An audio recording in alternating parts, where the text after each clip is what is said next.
Let's take a look at how you can control the way you're able to see, hear, and lock your tracks as well as your individual clips in your timeline. All right, so I have a sequence here, and we obviously haven't gotten to the point of putting all the finishing touches on ours. But I wanted to show you a sequence with more of the bells and whistles for this movie so that we could really explore some important aspects of track monitoring and locking. Now, as far as video is concerned, I have my interviews on V1. I have my B-roll on V2. I have titles on V3. And then in terms of audio, I have my interview audio on A1. I have my ambient B-roll audio on A2. And I have my music on A3. Now, there are a couple of reasons that I might want to change my track visibility. One is just so that I can check to see what a particular shot looks like without all my tracks displayed. So, for example, if I just park here, right now I'm seeing an image of bread, but if I want to see Esther underneath, I just click on this little eyeball here, which is the toggle track output, and now I'm seeing through to V1. I'll toggle that back on. If I come to this point in the timeline and toggle off my V3, I'm now seeing the shot without the title, or I can toggle off V1 and I'm only seeing the title. Now, when I do this, it's not only being altered for display, but also for output. So if I wanted to output a version of my show without a particular track, I could. So for example, if I wanted to export a sequence without any titles, I would simply toggle off my V3. Now, why would I want to do this? Well, maybe my titles are just quick and dirty placeholders, and I now want to send it to my professional graphics artist to design my titles for me. Okay, so no problem. I'm able to send my sequence out sans titles.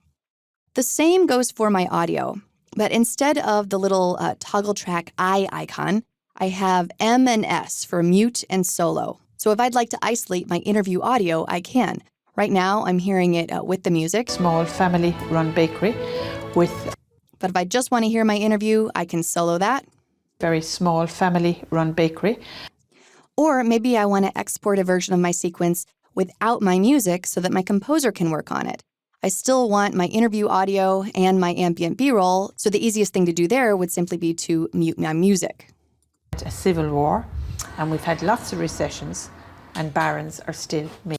All right, now I only have a few tracks here, but if you have 10 or 20 or more tracks, you can see how useful this will be to be able to isolate exactly the tracks that you'd like to hear.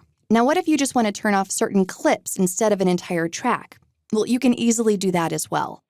All you need to do is just select the clips that you would like to disable, and then you can right-click and uncheck this, Enable. Now you can see that the clips are grayed out, and even though they're still in the timeline, you can't see them. I love bread. Good bread is really lovely. And of course, you can't hear them either. To re-enable them, just select and then right-click and Enable. Now, right now, every time I select a piece of B-roll, the married audio is also selected. If I wanted to disable one or the other, I'm going to need to turn off this linking behavior. If I come over to link selection and untoggle that, now everything is separate, so I can select just my video or just my audio. If I want to leave link selection turned on and I just want to temporarily enable this behavior, you just Option-click or Alt-click on a PC, and that is also going to break the link between video and audio.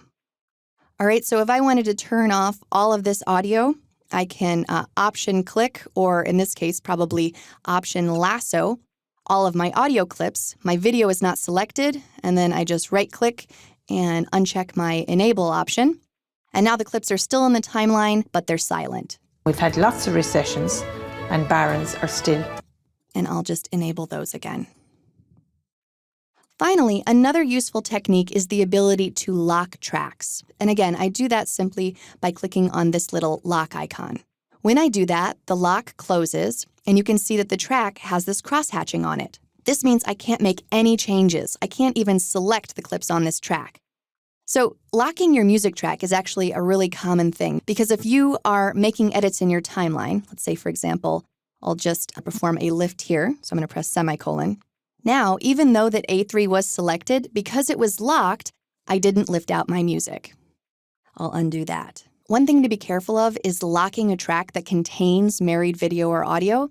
So if I lock A1, let's say I lock all my audio tracks, and then I move something on V1, like so, you can see that now my video has been moved, but my audio has not because it was locked, and now I'm out of sync. Very, very small family-run bakery. Okay, I'll undo that.